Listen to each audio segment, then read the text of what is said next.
svarbi informacija tiek automobilių pirkėjams, tiek pardavėjams. Vakar kalbėjau su pažįstamu advokatu, kiek daug yra bylų, sakykime, tarp pirkėjo ir pardavėjo, dėl visokių paslėptų defektų, atsitikusių niuansų važiuojant namo po nupirkimo ir panašiai ir taip toliau. Tai žodžiu, ką man papasakojo, kad pagrindinė problema yra ta, kad praktiškai jeigu atsidarytumėt Autopliusą ir pasižiūrėtumėt skelbimus, tai prie bet kurio automobilio, nesakau, kad prie visų, bet praktiškai prie daugumos automobilių yra parašyta, jog automobilis yra tvarkingas, neturi defektų, viskas su juo yra gerai, sėdi, važiuoji ir taip toliau. Ir ką man pasakė advokatas? Kad dažniausia tokių bylų pralaimėjimo, pardavėjo pralaimėjimo priežastis yra ta, kad buvo prie skelbimo parašyta, jog automobilis yra tvarkingas, neturi jokių defektų. Todėl už parašytus teiginius automatiškai pardavėjui tenka teisme atsakyti, jeigu tai nebuvo tiesa. Nu, kaip žinia, į teismą einama ne tiesos, kaip sakant, ieškoti, o ieškoti teisybės. Ar tiesiog atgauti kažkokią tai dalį pinigų už patirtus automobilio remontus ir taip toliau. Tai čia būtų toks, kaip sakant, patarimas.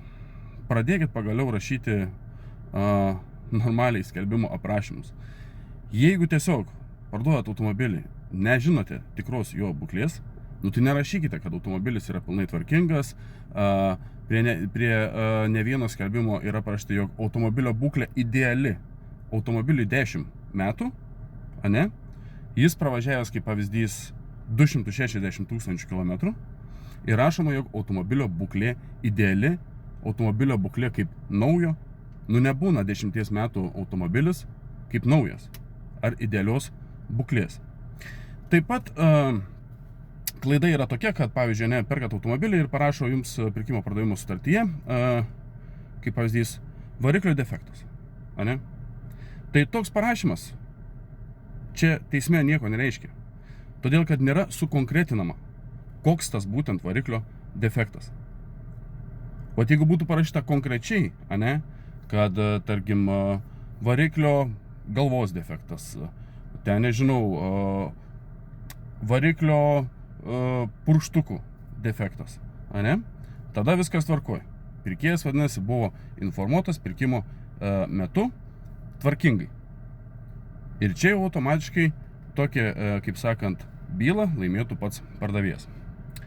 Taip kad palinkėsiu nustoti rašyti ant naudotų automobilių, jog jie yra idealūs, jog jie, kaip sakant, neturi absoliučiai jokių defektų ir manau, tuomet tokių bylų, kaip sakant, būtų žymiai mažiau ir visi būtų tikrai laimingesni. Tiek pirkėjai, tiek tie patys pardavėjai.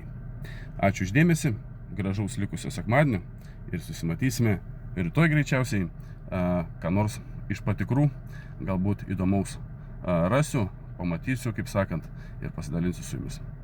Ačiū už dėmesį ir iki greito.